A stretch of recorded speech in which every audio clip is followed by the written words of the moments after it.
À peine Cayenne avait-elle fêté l'arrivée de Pascal Vaudet, Julien Besson et d'Henri-Georges Ider sur le quai du Vieux-Port, que le canot de Jean-Emmanuel Aléin coupait à son tour la ligne d'arrivée. Jean-Emmanuel est lui aussi guyanais, et lui aussi a réussi un bel exploit, d'autant plus remarquable qu'il a subi 4 chavirages et a très tôt dû se débrouiller sans réchaud et quasiment sans eau à bord de son canot. Arrivé en 4e position, il prend finalement la 3e place ex aequo avec Ider, pénalisé pour avoir entamé sa réserve d'eau de survie. C'est bon d'être arrivé. Yes! On assiste ensuite à des arrivées en série avec Pierre Verdu pour la 4e place, Christophe Dupuis en 5, Rémi Dupont en 6, Éric Lenné en 7 et le très attachant Benoît Souliès à l'accent chantant qui finit à une 8e place qu'il n'a pas volée.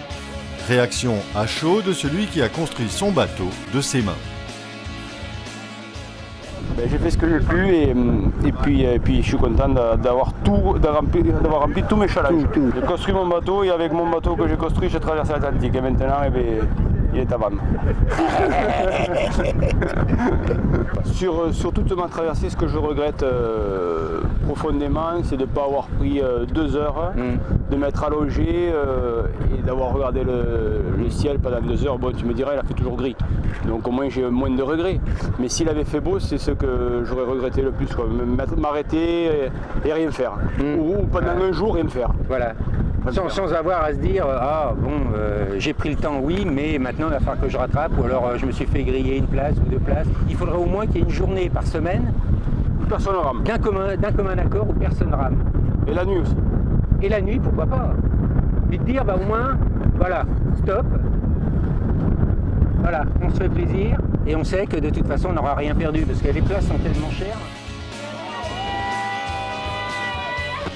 À la 9e place, on retrouve Christophe Le Tendre, le skipper de l'entreprise Bouvet, poussé et suivi par tous les salariés du groupe. Son arrivée restera un moment fort de cette édition 2012. Au passage de la ligne, Christophe Le Tendre avait réservé une belle surprise à sa compagne Sylvie, avec une demande en mariage quelque peu originale. Peux-tu m'épouser? Une déclaration en direct sur la ligne de la Bouvet-Guyane. Une demande évidemment acceptée par l'intéressé, un moment tout en émotion qui a bien failli faire fondre les journalistes et les caméramans qui ont assisté à la scène. Beaucoup d'émotions.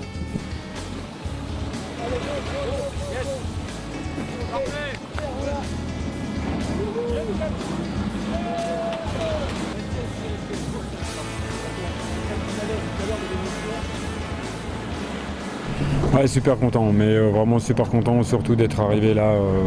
La dernière semaine, là, c'était vraiment très très long. Mais c'est vraiment une aventure fabuleuse. J'ai eu vraiment des gros moments difficiles la première et 2e semaine. Et heureusement que les salariés Bouvet étaient là.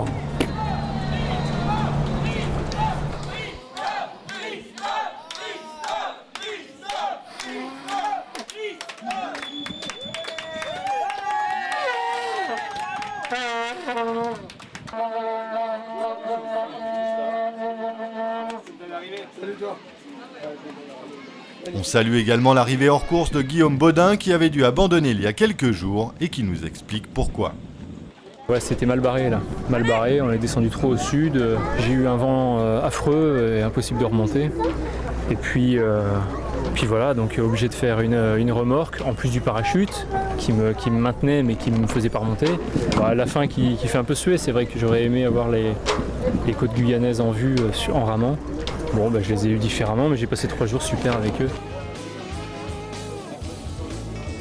Les 2 derniers concurrents qui viennent de couper la ligne sont Pierre Mastalski et Alain Pinguet, respectivement 10e et 11e. Depuis l'abandon de Didier Lemoine qui a pris la décision difficile mais courageuse d'établir son cerf-volant pour éviter de se retrouver dans une situation l'obligeant à faire appel à une aide extérieure, la Bouvet-Guyane ne compte plus que 2 concurrents en course, Marc Chalin et Saïd Benhamar, respectivement à 130 et 280 milles nautiques de Cayenne.